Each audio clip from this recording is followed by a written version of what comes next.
오늘 설교 제목 무슨 내용이겠습니까? 무슨 뜻이겠습니까? 그날 밤은 하나님에게도 밤이었다. 무슨 소설 제목 같습니까? 아니면 영화 제목 같습니까? 저도 이런 설교 제목 이번에 처음으로 잡아봤어요. 이 제목이 오늘 우리에게 무엇을 말씀하는지 같이 한번 따라갔으면 합니다. 지난주 말씀 여러분 기억하시죠? 사대교회 말씀 드리면서 자기 옷을 더럽히지 않은, 그래서 예수님에게 합당한 사람이다, 내 마음에 좋다라고 인정받는, 그리고 칭찬받았던, 그런데 그 사람들이 소수의 몇 사람, 적은 숫자였다라는 말씀이죠. 그래서 결론이 대부분의 98%의 대부분의 사람들이 그쪽으로 갔음에도 불구하고 그건 자기들이 선택한 것이고, 또 있죠. 자기 옷을 더럽히지 않고 주님께 합당한 사람이라고 여김받은 그 사람들은 자기들이 그렇게 선택한 그 결과물이었다. 그런 말씀을 드리면서 결론이 기억나시죠? 이제는 그야말로 자기 선택의 시대가 됐고 자기 결정의 시대다. 그런 말씀 지난주에 드렸습니다. 자, 그런데 이렇게 말씀드려놓고 다시 생각해 보면요, 여러분, 맞는 말입니까? 우리가 포스트 코로나 시대가 돼서 드디어 이제 선택의 시대가 시작됐고 결정의 시대가 시작된 겁니까? 코로나 때문에? 그렇지 않죠. 지금까지는 우리 매일같이 모든 삶이 선택과 결정으로 살았지 않습니까? 그렇죠?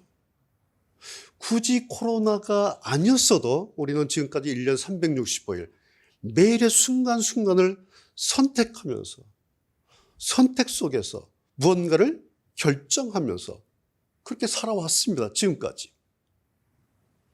우리가 하루 세끼 매일같이 먹는 밥이잖아요. 근데 뭐라 그래요?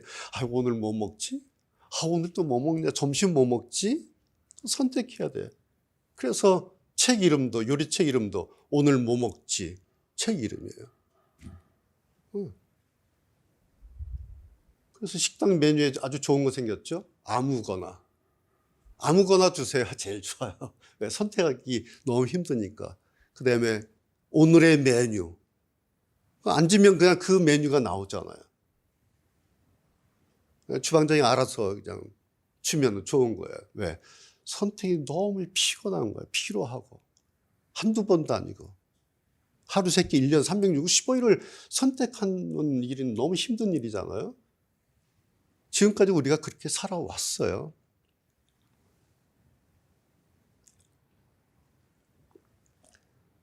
자, 선택이라고 하는 것이 쉬운 것도 있어요. 아주 쉽게 선택할 수 있는 것이죠. 그런데 어려운 것도 있어요. 또 어떤 것은 우리를 주저하게 만드는 그런 것도 있죠. 그리고 어떤 것은 어떻게 해야 되지? 우리를 고민하게 하고 밤에 잠을 이루지 못하게 하는 그런 어떤 것도 있죠. 우리는 선택 앞에 때로는 염려하게 되고, 심하면 소위 결정장애 같은 그런 스트레스 때문에, 불면증에 잠을 자지 못하는, 이거 어떻게 하지? 밤새 잠을 자지 못하는 그런 것도 일종의 선택이고 우리가 경험하는 일 가운데 하나입니다. 코로나가 아니었어도 지금까지 우리가 이렇게 살아왔어요. 그렇죠? 선택해야 되는, 결정해야 되는 그것이 우리의 삶이었어요. 우리만 그런가 봤더니 성경의 인물들을 이제 쭉 본 거예요. 그랬더니 성경에 기록된 모든 인물들도 선택 앞에 있었던 사람들이었다라는 사실이에요. 오늘 우리만 그런 게 아니라 성경에 기록된 모든 사람들이 전부 선택을 해야 된, 뭔가 선택 앞에 있었던 사람들이었어요. 근데 자기의 어떤 선택이라고 하는 것은 선택으로 끝나지 않고 그 사람의 결말을 만들죠. 어떤 선택은 어떤 결말을 가져오게 합니다. 그래서 오늘 제가 성경에 있는 내용들을 이렇게 좀 정리하면서 4가지로 좀 구분을 해봤어요. 저의 이제 나름대로 구분을 했는데, 선택의 종류들 4가지 해보니까 잘못된 선택 있겠죠. 두 번째, 반대로 좋은 선택, 멋진 선택, 잘한 선택 있겠죠. 세 번째, 선택했는데 어쩔 수 없이 그 초라한 선택, 그런 선택도 있겠죠. 그 다음에 네 번째, 안쓰러운 선택이 있어요. 애타는, 옆에서 봐도 막 안타깝고 안쓰러운 그런 선택이 있더라는 거예요. 그래서 오늘 요 말씀을 좀 드리려고 하는 겁니다. 첫 번째 선택은 잘못된 선택. 그래서 나쁜 결과를 가져오게 된 그런 선택들 성경에 많이 있는데 대표적으로 네 경우만 여러분께 말씀드리죠. 많은 설명 안 해도 여러분 금방 알 겁니다. 첫 번째 인물은 하와예요. 하와. 그렇죠. 하와의 선택 여러분 아시죠? 하나님의 말씀 뭐였어요? 이 선악과 이거 먹지 마. 먹으면 죽는다. 라는 하나님의 말씀이 있었어요. 근데 하와는 아니야. 그거 먹어봐. 결코 죽지 않아. 그거 먹으면 하나님같이 눈이 밝아질 거야. 라는 뱀의 소리를 선택을 해버렸죠. 그 결과물은 말씀드리지 않아도 압니다. 두 번째 롯 기억나시죠? 아브라함의 조카 롯. 아브라함이 롯의 조카한테 네가 먼저 선택해. 그랬더니 동쪽 요단 땅을 선택을 했죠. 왜? 보니까 에덴 동산 같은 거야. 물이 많고 풍족하고 풍요롭고 삼촌 저는 이쪽 동쪽으로 가겠습니다. 라고 선택해서 갔습니다. 아브라함은 어떻게 했어요? 선택이 없잖아요. 그런데 하나님께서 아브라함을 부르세요. 너 선택 안 했지? 오케이. 동산 한번 너 봐봐. 그거 다 너한테 줄게. 아브라함은 선택 안 했는데 하나님께서 선택을 해 주셨어요. 롯은 자기가 선택했는데 그 선택하면서 그 땅이 요단 땅인 줄 알았는데 소돔과 고모라 성이었다는 것을 몰랐다는 거죠.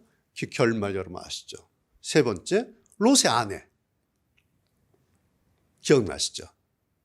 소돔 고모라 성 멸망당할 때 천사들이 와서 한마디 합니다. 자, 이제 도망가야 되는데 산을 향해서 빨리 가라. 도망쳐라. 가다가 절대로 뒤 돌아보지 말고 중간에 머물지 말고 무조건 산 쪽을 향해서 가라. 그래서 뛰기 시작합니다. 롯의 아내는 가다가 어떻게 됐지? 돌아보는 거예요. 그래서 소금 기둥으로 끝났습니다. 누가? 자기가 선택한 거예요. 자기가 뒤를 돌아본 겁니다. 옆에서 뒤 봐. 아무도 그 얘기 안 했어요. 다 뛰어가기 바빴어요. 산으로 도망가기 바빴어요. 롯의 아내는 자기가 선택했어요. 뒤를 보는 거. 그건 자기의 선택이었어요. 잘못된 선택이죠. 나쁜 선택이었어요. 네 번째 사람, 더 이상 설명이 필요 없는 사람 누구겠어요? 가룟 유다. 은30에 저희 선생님을 팔아먹었어요. 그건 가룟 유다 자기가 선택한 거죠. 결말이 뭐죠? 목매어 죽은 거예요. 자기 결말이에요. 자, 이 외에도 성경에 보면 잘못된 선택에 의한 잘못된 결말을 가진 인물들 수도 없이 많아요. 그렇죠? 이것이 첫 번째, 잘못된 선택을 하는 케이스다. 두 번째, 반대로 아주 멋진 선택하는 거 있죠. 아주 멋진. 기억나는 인물 누구 있습니까, 여러분? 다니엘과 다니엘의 세 친구 기억나시죠? 바벨론 포로로 잡혀갔어요. 다니엘이, 그리고 세 친구들이. 느부갓네살 왕의 진미와 포도주를 거절하지 않습니까? 나는 이거 안 먹겠습니다. 마시지 않겠습니다. 그렇게 선택을 해요. 그 선택의 장면을 성경은 이렇게 기록하고 있어요. 다니엘이 뜻을 정하여. 이렇게. 그냥 아니 너 저거 입맛에 안 맞아요. 이게 아니라 다니엘이 선택을 했는데 어떻게 선택을 했냐니까 다니엘이 뜻을 정하여. 뭐예요? 아주 멋진 선택이었다. 의도를 가지고 의지를 가지고 생각을 해서 뜻을 정해서 분명하게 안 먹겠습니다. 라고 선택을 했어요. 왕의 명을 거역한 거예요. 결론 아시죠? 죽었나요? 아니죠. 왕의 총애를 받아서 왕의 측근이 돼서 왕 옆에 서 있는 호위병이 된 거예요. 왕의 측근이 됐어요. 다니엘. 좀 멋진 선택의 결과예요. 자, 다니엘의 세층 기억나시죠? 세층 가면 풀무불 기억나시죠? 왕의 신상에 절하라. 이 세 친구는 안 했어요. 그냥 하기 싫어요. 그게 아니에요. 이런 말을 합니다. 우린 절하지 않겠습니다. 그러면 당신이 우리를 풀무불에 던질 겁니다. 그래도 하나님이 우리를 풀무불 가운데서 지켜내실 겁니다. 그리 아니하실지라도 하나님이 지켜내실 것을 우리는 믿는데 설령 하나님이 우리를 지켜내시지 않고 우리가 풀무불에서 타서 죽는다 하더라도 우리는 저 신상에 절하지 않겠습니다 라고 선택을 해버린 거예요. 그야말로 이거는 뭐 목숨 걸고 선택한 거죠. 근데 멋진 선택이 됐어요. 왜? 결과가 멋있으니까. 만약에 그렇게 멋지게 선택했는데 죽었다 그러면 우리가 멋진 선택이라고 말하기에는 조금 불편할 수가 있잖아요. 그렇죠? 근데 결과를 보면 너무 멋있는 거예요. 결과 어떻게 됐어요? 목숨 당연히 구했죠. 그리고 바벨론에서 높임을 받는 그런 인물들이 되는 거예요. 그래서 멋진 선택을 했더니 멋진 결과가 생겼다. 이것도 두 번째 내용들이에요. 세 번째, 초라한 선택을 한 사람들이 있어요. 초라한 선택을 했어요. 근데 우리가 볼 때도 너무 초라해. 누굴까요? 예수님 십자가에서 돌아가신 다음에 고향으로 돌아갔던 베드로와 그 친구들, 제자들. 3년 동안 신이 나서 예수님 따라다녔어요. 왼편 오른편 된 줄 알았어요. 그런데 끝났어요. 아, 망했다. 고향 가자. 고향으로 돌아갑니다. 그 고향으로 돌아가는 그들의 뒷모습 여러분 상상이 되죠? 얼마나 초라합니까? 어깨 쭉 쳐지고 무슨 금유환영한 것도 아니에요. 어쩔 수 없어서 이제 먹고 살아야 돼요. 아무도 자기를 도와주지 않아요. 3년 동안 예수님 곁에서 먹었어요. 근데 이제는 자기들이 노동해서 먹고 살아야 돼요. 타향에서 어떻게 삽니까? 할 수 없이 고향 땅으로 가는 그들의 뒷모습 그려지죠. 얼마나 초라합니까? 축 처지고 망한 사람들의 뒷모습. 그것도 자기들이 선택해서 돌아가는 거예요. 그런데 철학이 짝이 없는 그런 선택. 다행히 고향 돌아갔는데 디베랴 바닷가에 예수님 오셨죠. 그래서 만나 주셨습니다. 그래서 그들은 남은 인생이 회복되는 전환기가 된 초라한 선택이었는데 예수님 만남으로 복되게 전환된, 그러나 선택 자체는 너무나 초라한 그런 선택이었다. 오늘 드리려고 하는 선택의 핵심은 네 번째예요. 더 이상 선택의 여지가 없는 선택이 있어요. 이것밖에는 선택지가 없는 거예요. 선택지가 딱 하나밖에 없어요. 뭐 두 개가 있어서 이거 아니면 이거 이런 게 아니라 선택지가 하나밖에 없어서 그냥 더 이상 이거밖에 선택할 수밖에 없는 선택 있잖아요. 여러분 우리도 그런 경우 있지 않습니까? 그래서 이건 가장 안타깝고 가장 안쓰러운 선택이다. 제가 그렇게 분류를 합니다. 오늘 두 분을 소개하려고 합니다. 예수님과 사도 바울. 예수님의 3년 세계 가운데 마지막 장면, 마지막 겟세마네 밤에 그 예수님을 여러분 떠올려 보십시오. 거기서 마지막 기도 하시지 않습니까? 그것도 3번씩이나 똑같은 내용으로 얼마나 마음이 애절했으면 땀방울이 핏방울처럼 뚝뚝뚝뚝 떨어지면서, 그것도 다른 기도 할 것도 없어요. 그냥 아버지 어떻게 합니까? 이 잔 어떻게 합니까? 그렇다고 여러분 예수님께서 나 싫어요. 나 이 잔 받기 싫어요. 나 십자가 죽음 싫어요. 이거 없게 해주세요. 그거 해달라는 기도 아니죠. 그럼에도 불구하고 예수님이 아시지 않습니까? 예수님 당신이 왜 오셨는지, 그리고 이것을 당신의 몫이라는 것을 왜 모르시겠습니까? 그럼에도 불구하고 똑같은 기도를 3번씩이나 핏방울 때도 그렇게 기도하시는 그날 밤에 예수님. 여러분 하나님께서 그날 겟세마네 그 예수님의 기도 들으셨을까요? 안 들으셨을까요? 바위를 쳐가면서 땀방울 흘려가면서 똑같은 기도로 겟세마네 동산에 쩌렁쩌렁 울리도록 기도하는 예수님의 그 기도를 하나님이 들으셨을까요? 안 들으셨을까요? 만약에 하나님의 능력이었다면 어떤 일을 하실 수가 있겠습니까? 12형 더 되는 천군 천사를 동원해서 로마 제국을 쓸어버릴 수 있습니다. 그리고 하나님이시기 때문에, 주권자이시기 때문에 십자가 죽음을 넘어가게 할 수도 있습니다. 이렇게요. 내 아들 예수의 십자가 없이 내가 독자적으로 독립적으로 구원의 일을 하겠다라고 선포하실 수 있습니다. 십자가 이거 없이도 내가 인류를 구원하겠다라고 하나님 그렇게 선포하시고 그렇게 하실 수 있어요. 십자가 죽음 없어도. 그러나 우리가 알지 않습니까? 하나님 묵묵부답, 말씀이 없으시고 침묵하셨습니다. 그리고 결국에는 아버지, 내가 이 잔 받겠습니다 라고 하시게 하셨죠. 십자가의 그 죽음을 선택하게 하셨습니다. 여러분, 우리가 잘 아는 장면이죠. 여러분, 이 장면은 어떻습니까? 이 장면, 이 마지막 겟세마네 동산에서의 그 예수님 어떤 분으로 보이십니까?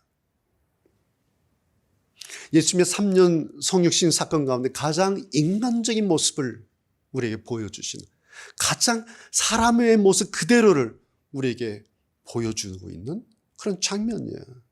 예수님도 우리들처럼 비록 어쩔 수 없는, 그것이 더 이상의 선택지가 없는 선택이라 하더라도 예수님도 우리들처럼 자기 선택의 앞에서 처절하게 몸부림쳐야 했던 그런 인간의 약한 모습, 우리 인간의 그 초라한 모습, 그것을 우리들처럼 그대로 보여주셨습니다. 예수님도. 예수님이 성자 하나님이시지 않습니까? 그렇다고 해서 그 십자가 죽음을 아무런 감정도 없이, 아무런 고통이나 슬픔이나 아픔도 없이 대수롭지 않게 담담하게 마치 별일 아무 일도 아닌 것처럼 그렇게 슈퍼맨처럼 그렇게 하지 않으셨다는 사실입니다. 하나님, 예수님은 인자, 하나님의 아들, 완전한 사람. 그래서 우리들처럼 우셨습니다. 우리들처럼 고단하셨습니다. 그래서 뱃전에서도 주무셨습니다. 너무 고단하셔서. 여러분, 그래서 예수님은 오늘 우리의 눈물과 고단함과 어떤 결정과 선택 앞에서의 그 두려움, 우리의 초조함을 우리 주님이 이해하십니다. 다만 우리도 어떤 결정 앞에, 선택 앞에 초조하고 두려워할 때에 주님이 묵묵히 침묵하신 채 거기에 계실 뿐입니다. 마치 겟세마네 밤, 그 마지막 밤 그 동산에 하나님께서 당신의 아들 그 기도에 침묵하셨던 것처럼 오늘 우리의 선택 앞에의 두려움 앞에, 초라함 앞에 침묵하시며 거기에 계실 뿐입니다. 두 번째 인물 사도 바울 한번 생각해 보겠습니다. 사도 바울 가운데, 바울의 일정 가운데 마지막 이제 예루살렘을 향해 떠나고 있는 그 사도 바울의 그 장면입니다. 이제 사도 바울도 자신의 달려갈 길 다 끝나고요. 이제 자신의 선한 싸움 이제 거의 끝나가고 있음을 알고 있습니다.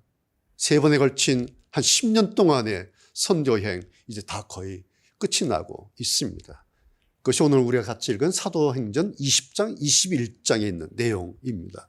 사도행전 20장은 사도 바울의 고별 설교, 마지막 공식적인 설교가 기록되어 있는 그런 장입니다. 20장. 이 땅에서의 목회와 설교를 마쳤습니다. 이제 마지막 설교 끝났어요. 그랬더니 모든 사람들이 거기에 있는 장로들과 모든 회중들이 같이 무릎을 꿇고 이제 기도를 합니다. 마지막 기도예요. 기도하다가 얼마나 가슴이 애리고 아프겠습니까? 서로 울면서 바울의 목을 안고 입을 맞추면서 막 울면서 마지막 기도를 합니다. 그리고 작별을 합니다. 그것으로 에베소 교회, 바울이 세우고 목회했던 그 에베소 교회 3년 목회가 끝이 나고 바울의 3차 선교 여행도 끝이 난 겁니다. 여러분, 이 장면이 얼마나 엄숙하면서 얼마나 애잔하겠습니까? 우리가 잘 아는 것처럼 사도 바울이 나이 30대에 다메섹 도상에서 예수님을 만났죠. 젊은 나이에 예수님 만나서 삶이 변화됐습니다. 그리고 지금 바울이 이제 50대 후반의 남자입니다. 그리고 바울에게 남은 것은 마지막 예루살렘 행과 마지막 로마입니다. 거기로 가고 있습니다. 바울도 자기의 그쪽이 어떤 것인지 알고 있습니다. 자, 20장 22절 여러분 다시 보십시오. 이렇게 말합니다. 바울이. 보라, 이제 나는 심령의 매임을 받아 예루살렘으로 가는데 거기서 무슨 일을 만날는지 알지 못하노라. 나 이제 예루살렘 가고 있는데 예루살렘에 가면 거기서 무슨 일을 만날는지 알지 못해 라고 말을 하죠. 그런데 사실은 어떻습니까? 사실은 알고 있어요. 예루살렘에 가면 무슨 일이 자기에게 닥칠지 바울은 다 알고 있어요. 그것이 23절이에요. 바로 다음 절. 오직 성령이 각 성에서 내게 증거하여. 그러니까 무슨 뜻이겠어요? 여러 번 성령께서 알려주셨다는 거예요. 네가 앞으로 어떻게 될 것인가를 바울이 몇 차례 성령을 통해서 감동을 받아서 알고 있어요. 성령께서 알려주셨어요. 무엇을? 오직 성령이 각 성에서 내게 증거하여 내게 알려주셨는데 그 내용이 뭐냐 하니까 예루살렘에 가면 결박과 환란이 나를 기다린다 하시나. 사도 바울이 알고 있어요. 이것이 자기의 마지막 예루살렘의 행인 것을 잘 알고 있는 겁니다. 그런데 그리로 가고 있어요. 왜요? 알고 있는데 그 내용을 알고 있는데 바울이 예루살렘 쪽을 방향 잡고 그리로 가고 있어요. 이쪽 작별하고. 왜 그랬을까요? 이유는 딱 하나예요. 더 이상의 선택의 여지가 없는 겁니다. 예루살렘 밖에는 바울에게 더 이상의 선택지가 없었습니다. 그런데 바울은 그쪽을 적극적으로 선택을 한 겁니다. 그것이 24절이에요. 나의 달려갈 길과 주 예수께 받은 사명, 곧 하나님의 은혜 복음을 증거하는 일을 마치려 하면은 나의 생명을 조금 더 귀한 것으로 여기지 아니하노라.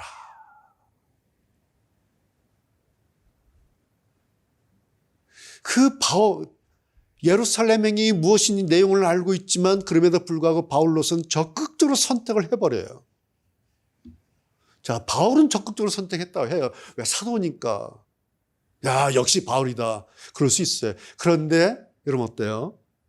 그를 바라보는, 지금 이러고 있는 바울을 바라보는 우리들로서는 안쓰럽고 안타까운 그런 선택으로 보이지 않습니까?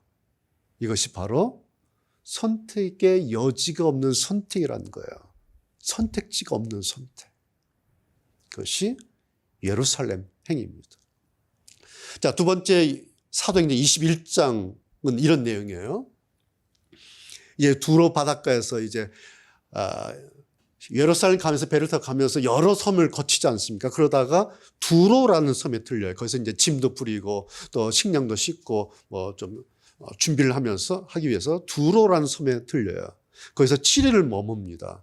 거기서 머물면서 바울이 두로에 있는 그리스도인들을 만나서 그들과 교제하고 그들과 예배드리면서 한 7일을 보냅니다. 그리고 이제 배 준비가 다 끝났어요.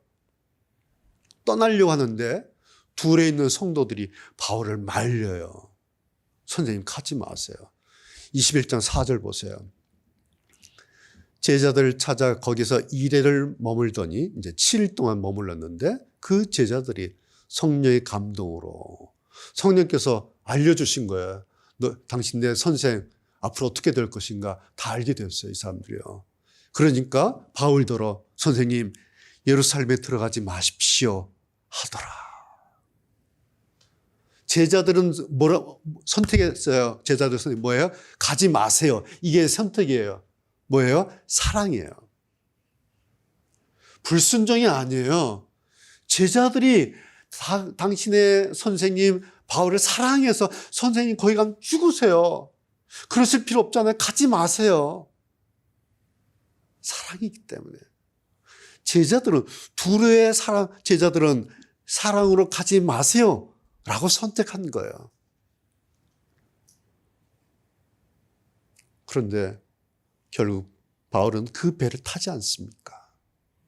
자, 제가 선택지가 없는 이런 선택은 안타깝고 안쓰러운 선택이다.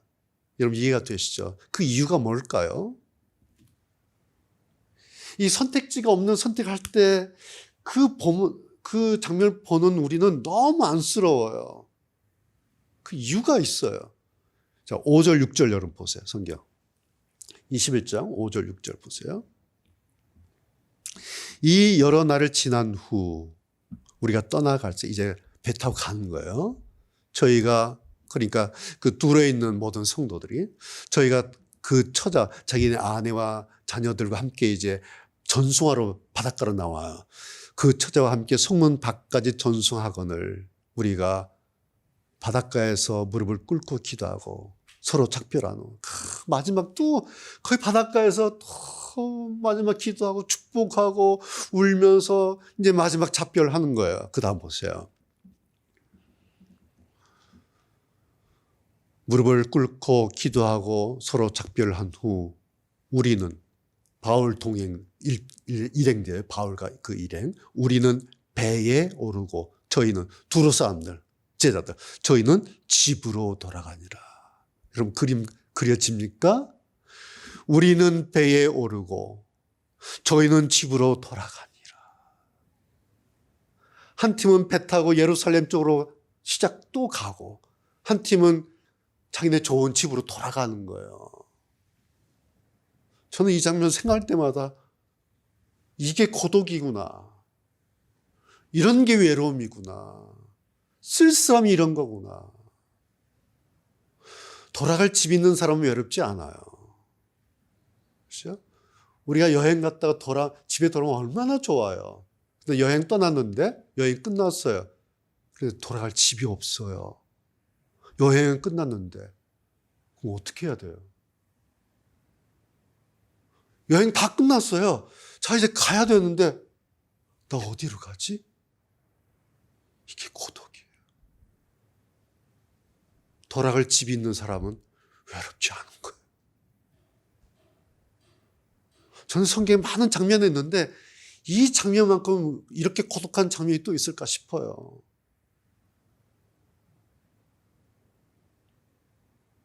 저희는 편히 쉴 집으로 돌아가고 우리는 결박과 환란과 죽음이 기다리고 있는 예루살렘으로 또 배를 타고 가는 겁니다. 그런데 그래도 갔어요. 왜요? 왜 그랬을까요? 선택의 여지가 없었기 때문에 그렇습니다. 물론 사도 바울이 피할 마음도 없어요. 가겠다 그러지 않습니까? 선택의 여지가 없는 것도 있지만 피할 마음도 없어요. 그래서 그 배 타고 제자들이 막았지만 가는 겁니다. 자, 그 다음 또 가다가 또 한 섬에 들려요. 이틀 후에 가이사랴에 들려요. 거기서 빌립을 만나요. 보험 전도자 빌립을 만나요.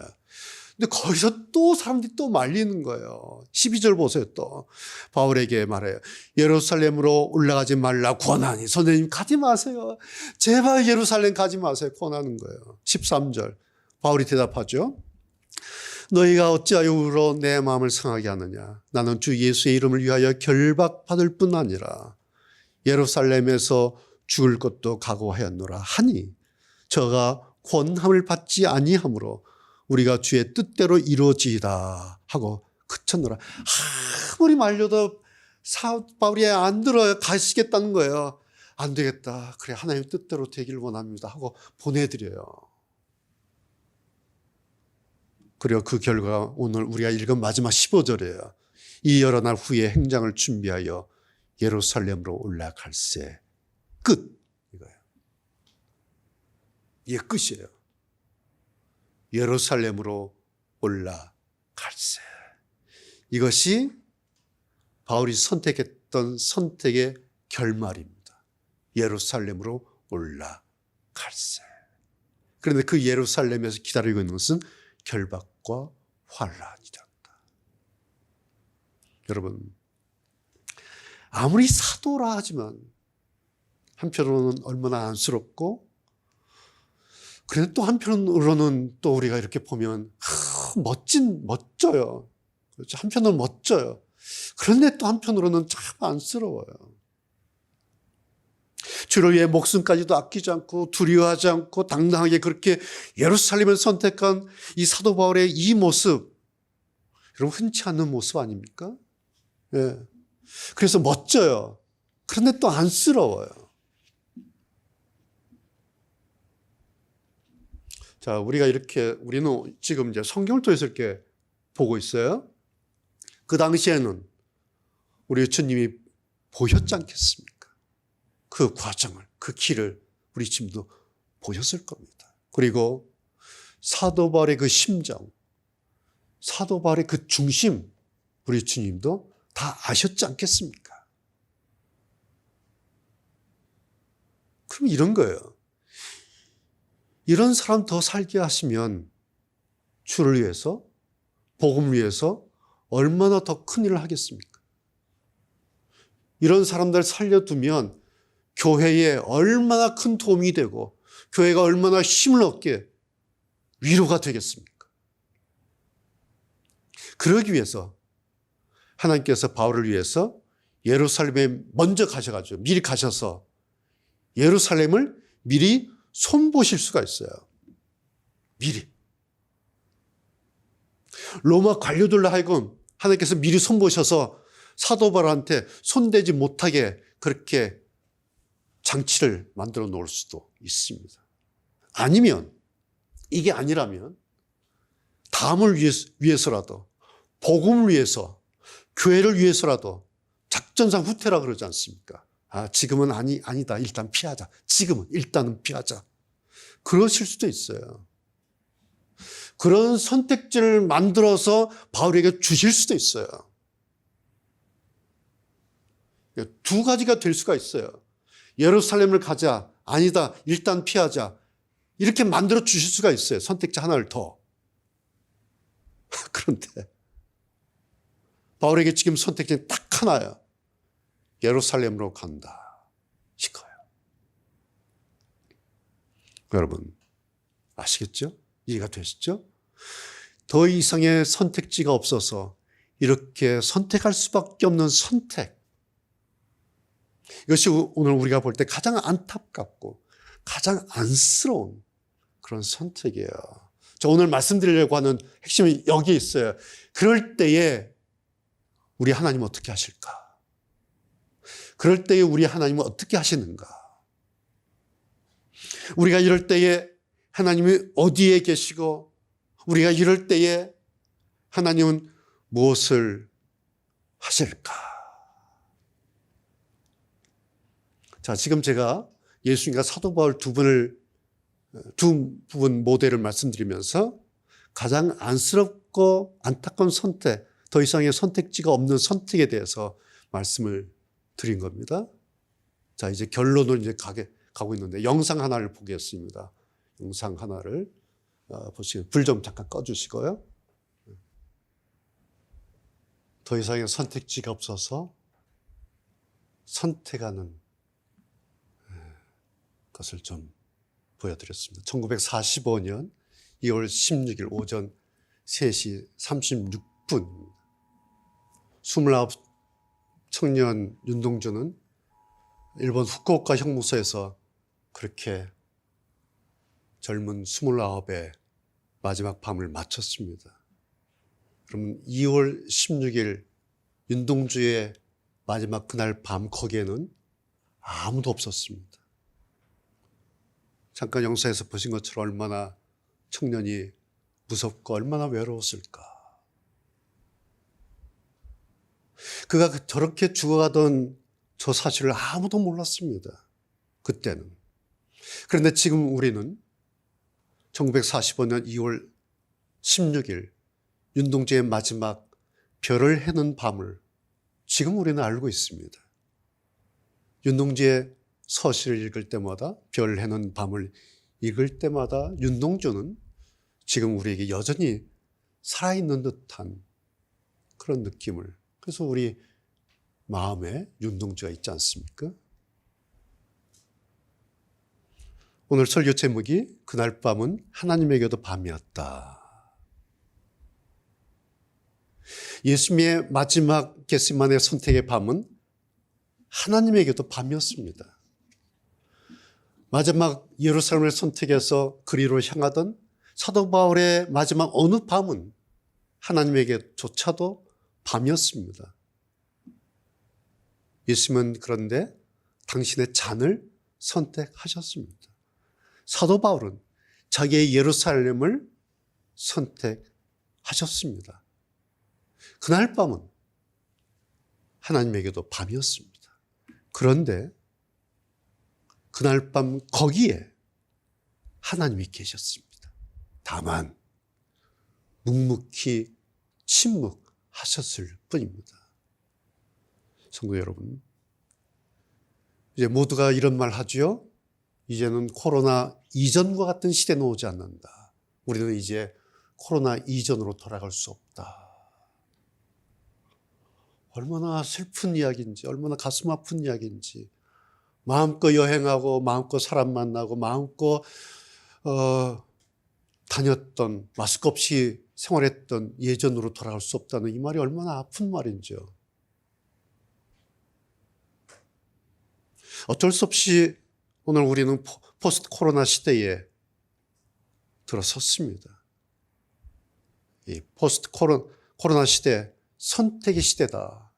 그런 말씀 제가 자꾸 드립니다. 가만히 앉아서 저절로 교회에 묻어가던 그런 시대는 이제 끝이 났습니다. 이제는 개별적으로 선별되는 시대입니다. 이제는 하나님에 대해서 이야기하는 그런 것도 끝난 시대입니다. 이제는 하나님과 개인적으로 만나서 하나님과 친밀하게 교제하며 하나님과 사귀어야 하는 그런 시대가 됐습니다. 그럼 사람들이 이렇게 생각할 거예요. 그래서 너무 외로워요. 교회 자주 못 가서, 교회 마음껏 못 가서, 사람들을 만나서 교제하지 못해서 외로워요 라고 말할 수 있어요. 그런 생각하는 분 할 수가 있어요. 외롭다고요? 걱정이라고요? 고독하다고요? 아닙니다. 전혀 그렇지 않습니다. 마지막 겟세마네 밤에 예수님에게 거기에 하나님이 계셨듯이 마지막 예루살렘 행의 사도 바울에게 그 길에 하나님이 함께 하셨듯이 오늘 우리에게도 그 하나님 여전히 계십니다. 그래서 우리와 사귀자고, 친밀하게 교제하자고, 개인적으로 만나자 그렇습니다. 그 하나님은 포스트 코로나 시대에도 여전히 우리 하나님이십니다. 자, 이제 오늘 설교 제목 마지막 문장을 완성해야죠. 그날 밤은 하나님에게도 밤이었다. 마지막 남은 문장 세 단어 뭘까요? 여러분 생각해 보셨어요? 제가 답을 알려드리죠. 그러나 거기에 계셨다.